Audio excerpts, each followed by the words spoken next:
Bonjour à tous et à toutes. Que le Seigneur nous bénisse et que sa grâce et sa faveur reposent sur nous en cette journée de vendredi 9 janvier 2026. Béni soit le Seigneur qui permet à tout le monde de prendre part à ce jour selon son programme et selon ce qu'il a disposé pour tout un chacun de nous. Encore une nouvelle vidéo d'exhortation pour venir à toi, chers frères et sœurs. Certainement, le Seigneur voudrait te faire du bien par cette vidéo. C'est pourquoi pendant que tu regardes, tu peux la partager avec quelqu'un d'autre pour que ça lui fasse du bien également aussi. Ce matin, nous parlerons d'un petit thème, sinon grand selon le Seigneur. Le thème de notre exhortation est le mépris, qui est tiré du livre de 1 Samuel chapitre 2, le verset 30. Je vais faire la lecture pour que notre idée soit portée un peu sur le verset, de ce que le verset dit. 1 Samuel chapitre 2, le verset 30 dit ceci. C'est pourquoi voici ce que dit l'Éternel, le Dieu des armées. J'avais déclaré que ta maison et la maison de ton père marcheraient devant moi à perpétuité. Et maintenant, dit l'Éternel, loin de moi, car j'honorerai celui qui m'honore, et ceux qui me méprisent seront méprisés. Parole du Seigneur. Voici ce que Dieu dit à la suite de la vie de Saül. Au préalable, ce n'était pas cette parole que Dieu avait dit à Saül. Pendant qu'il vivait dans la maison de son papa de façon tranquille, il menait sa petite vie, n'imaginant pas qu'un jour, il serait appelé le roi d'Israël. Mais Dieu, l'ayant voulu qu'il soit, pas selon le programme humain, mais selon lui, Dieu, son programme, va permettre à ce que Saül soit roi un jour. Saül n'a pas combattu pour être roi, il n'a pas mené de guerre pour être roi. Mais Dieu, par sa suprématie, par sa puissance, va prendre Saül comme un homme qu'il établit comme roi. Et la royauté de Saül était soumise à des directives selon Dieu. Parce que c'était lui qui l'avait établi, c'est lui qui l'avait mis à la tête de ce peuple-là. Et l'existence de la royauté de Saül devait dépendre toujours de la volonté de Dieu, de l'obéissance à Dieu, de la crainte de Dieu et de l'humilité devant le Seigneur. Et voici qu'un jour, Dieu va envoyer Saül à une guerre. Et Dieu va lui donner des directives qu'il devait suivre. Quand il finirait la guerre, qu'est-ce qu'il devait faire? Et Saül va partir, il va finir la guerre, il devient vainqueur parce que Dieu l'avait envoyé. Et quand il finit la guerre, il va prendre quelques animaux de là où est-ce qu'il était avec certaines choses qu'il va épargner par rapport à lui-même, ses propres désirs et non par rapport aux désirs de Dieu. Dieu va se sentir avoir été humilié, avoir été méprisé par l'humain qui n'avait pas de valeur à qui lui, Dieu, il a décidé de donner de la valeur. Et ça va changer le bout de la vie de Saül selon le plan divin. L'homme à qui Dieu avait dit la royauté appartiendra à perpétuité, qui marcherait devant sa face, Dieu va enlever cette royauté du dessus de sa tête parce qu'il l'avait méprisé. Voyons un peu l'état de ce que l'acte qu'avait posé Saül l'a conduit. Le fait d'avoir méprisé Dieu, le fait de n'avoir pas mis Dieu à la hauteur de sa pensée, à la hauteur à laquelle Dieu devait être mis, il perd la royauté. Dieu ne s'intéresse plus à lui. Dieu prend une nouvelle résolution de s'intéresser à quelqu'un d'autre. Et le Seigneur permet à ce que cette vidéo, frères et sœurs, tu tombes sur cette vidéo afin que tu apprennes un peu de ce qu'il est et de ce qu'il veut de toi. Cette jeunesse, elle est malade aujourd'hui, elle souffre. Elle traverse des difficultés parce que le mépris est comme une arme que cette jeunesse utilise comme arme pour combattre. Arme avec laquelle cette jeunesse est entourée, le mépris. Le Seigneur méprisé à un niveau inimaginable au sein de cette génération et cette jeunesse. Mais regardez un peu ce qui est arrivé à Saül quand il a méprisé Dieu. Il n'a pas eu une vie de paix jusqu'à sa mort parce qu'il avait méprisé Dieu. Nous sommes souvent confrontés à certaines réalités, à certaines atrocités qui nous arrivent parce que nous avons méprisé Dieu. Ce n'est pas parce qu'on ne va pas à l'église. Ce n'est pas parce qu'on ne prie pas. Mais quand bien même nous allons à l'église, quand bien même nous prions, quand bien même nous jeûnons, mais nous méprisons Dieu. Nous ne lui obéissons pas comme lui il le veut. Nous ne marchons pas avec lui comme lui il le veut. Nous ne l'écoutons pas comme lui Dieu il le veut. Nous ne nous soumettons pas à lui comme lui Dieu il le veut.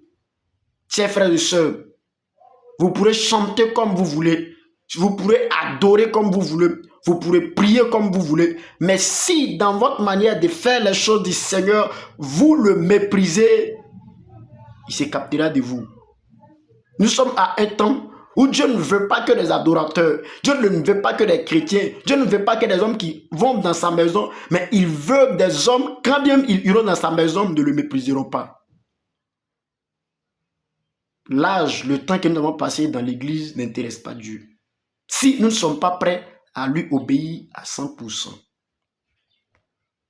Et le mépris, Jésus-Christ lui-même, il en a parlé pendant qu'il était sur la terre. Un homme ne peut pas suivre 2 maîtres à la fois. Soit il aimera un et il haïra l'autre. Ou il méprisera un et il va faire quoi? Obéir à l'autre. Pour dire quoi? Le mépris vient à nous quand Dieu nous parle et que nous trouvons d'autres idées en dehors de ce que Dieu nous a dit. Là a été l'erreur de Saül. Dieu l'envoie, il finit toutes choses et une idée lui vient à la tête qui n'était pas une idée venue de la parole de Dieu auquel il s'est soumis et cela a coûté sa vie. 2025, certainement, tu n'as pas abouti à la prophétie, la promesse de Dieu pour ta vie parce que tu as méprisé Dieu à quelque part. En plein début d'année, frère, que chacun fasse le bilan de sa vie et que chacun réalise, est-ce que si cela n'a pas été, c'est parce que Dieu n'était pas avec moi ou est-ce que j'ai fait les choses comme est-ce que Dieu le voulait? Nous blâmons les autres, nous accusons les autres, nous condamnons les autres. Mais est-ce que nous-mêmes nous marchons comme Dieu le veut? Tant que vous n'allez pas mépriser Dieu et que vous ferez ce que Dieu vous demande de faire, peu importe l'intensité, je ne sais pas, la taille de l'épreuve, la taille du combat spirituel auquel vous êtes confronté, Dieu vous sortira comme vainqueur. Personne ne peut marcher sur quelqu'un qui honore Dieu. Personne ne peut minimiser, écraser celui-là qui relève Dieu par honneur. Jamais. L'apôtre Paul va dire à Timothée que personne ne méprise quoi ta jeunesse, mais soit un modèle pour les autres en parole, en conduite, en foi et en pureté. Et plein de versets dans la Bible nous révèlent un peu ce que c'est que le mépris. Dieu a beaucoup parlé de cela dans sa parole. Mais est-ce qu'aujourd'hui, nous prêtons attention à ce facteur-là dans notre vie? Parce que nous pouvons tuer notre vie spirituelle par le mépris sans le savoir. Nous pouvons être un homme que Dieu utilise, une femme que Dieu utilise, une personne à qui Dieu se révèle, et puis nous sommes à un niveau où Dieu ne se révèle plus à nous. Parce qu'il s'est senti méprisé. Il y a une seule chose dont l'Éternel a vraiment horreur, il en a vraiment horreur, c'est le mépris. Adam et Ève dans le jardin d'Éden ont méprisé Dieu en laissant sa parole pour suivre la parole du diable. Quand nous laissons ce que Dieu veut que nous fassions dans une année pour nous intéresser à ce à quoi Dieu ne nous appelle pas, nous le méprisons. Plein d'entre nous aujourd'hui, sur les médias, dans le quartier, dans le secteur, la mission que Dieu veut que nous accomplissions, on l'a oublié. C'est ce que les autres sont qui nous intéressent. Mais comment tu peux évoluer dans ça? Comme je l'ai dit hier, quand vous vous intéressez à l'histoire d'une personne, vous allez oublier votre histoire. Quand vous êtes toujours porté sur la vie des uns des autres, ce qu'ils sont, il est comme ceci, il a fait cela, il est comme ceci, tu vas oublier ce que toi-même tu dois devenir. Les temps sont compliqués, l'ennemi travaille avec des armes pour déstabiliser la vie chrétienne. L'ennemi travaille pour que les enfants de Dieu rétrogradent. Le mépris est une âme que Satan envoie au milieu de l'église, au sein de l'église, dans la ville, pour que des hommes minimisent Dieu et que Dieu les hait et que sa sentence vienne sur eux. Je voudrais nous interpeller ce matin, chers frères et sœurs. L'heure est arrivée de bannir ce que c'est que le mépris en nous. Quand Dieu a dit quelque chose, prenons ce qu'il a dit. Quand il n'a pas dit quelque chose, ne le disons pas qu'il a dit. Saül a ajouté son désir au dit de Dieu. Et beaucoup de personnes le font aujourd'hui. Dieu se sent méprisé dans ça. Réveillons-nous en cette nouvelle année. Mettons nos pendules à l'heure. Écoutons le Saint-Esprit. Obéissons-le. Soumettons-nous à lui. Et évitons de nous mépriser les uns les autres. Évitons de mépriser le Seigneur lui-même. Beaucoup de personnes que nous avons méprisées hier, aujourd'hui qui sont des porteurs de certaines choses auxquelles nous aspirons, nous désirons. Dans cette société, dans ce monde d'aujourd'hui, où vous ne pouvez pas finir une journée sans même que quelqu'un vous méprise. C'est des choses qui font mal au cœur de Dieu. Quand vous avez méprisé quelqu'un, Dieu se sent touché. Parce que Dieu n'a jamais méprisé un homme. C'est pourquoi il ne veut pas que ses enfants qu'il adore se méprisent les uns les autres, ou soit le méprisent lui-même. Dieu ne l'a jamais fait. Depuis la Bible existe et que Dieu a commencé à marcher avec les hommes, Dieu n'a jamais méprisé Abraham, Jacob, Isaac, Élie, Noé, Samuel, Daniel. Il ne les a jamais méprisés. Parce qu'il sait ce que c'est que le mépris. Qu'est-ce que le mépris peut pousser une personne à faire? Le mépris peut pousser une personne à se venger contre toi. Le mépris peut pousser une personne à s'en prendre à ta vie. Le mépris peut pousser une personne à détruire ton foyer. Le mépris peut pousser une personne même à vouloir à ta vie. À chaque fois qu'un homme a été méprisé, en retour, il y a un acte qu'il a posé vraiment qui contrarie la vie de l'autre. Vous voyez, quand Néhémie, Dieu a envoyé Néhémie pour aller rebâtir la muraille.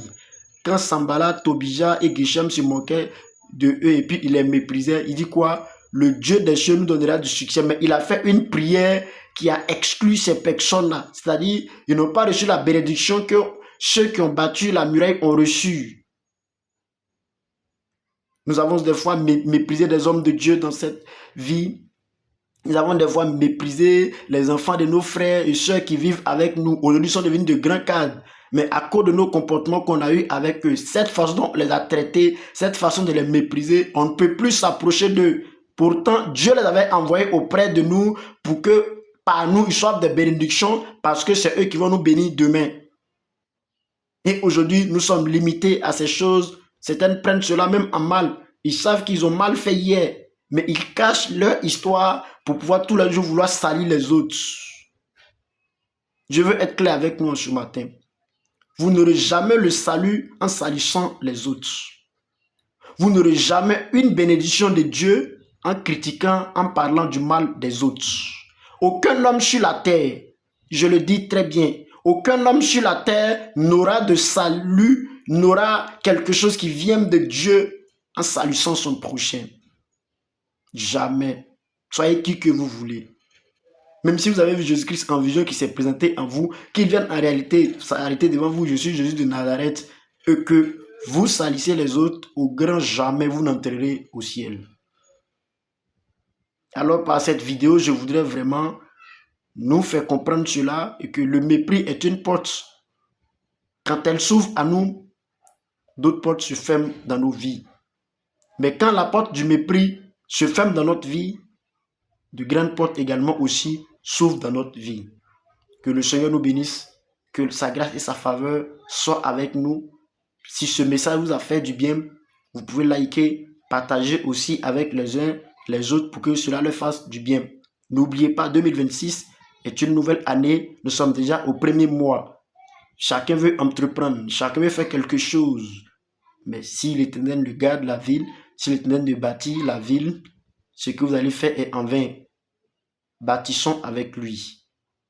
L'entreprise, le mariage, le foyer, le travail que tu veux faire, bannis le mépris en toi. Je préfère qu'on te méprise que ce soit toi qui méprises. Vous voyez, l'apôtre Paul dit à Timothée, ne méprise pas les prophéties qui t'ont été données. Ne méprisez pas les paroles que les hommes de Dieu vous donnent, que le Saint-Esprit lui-même il vous donne. Non.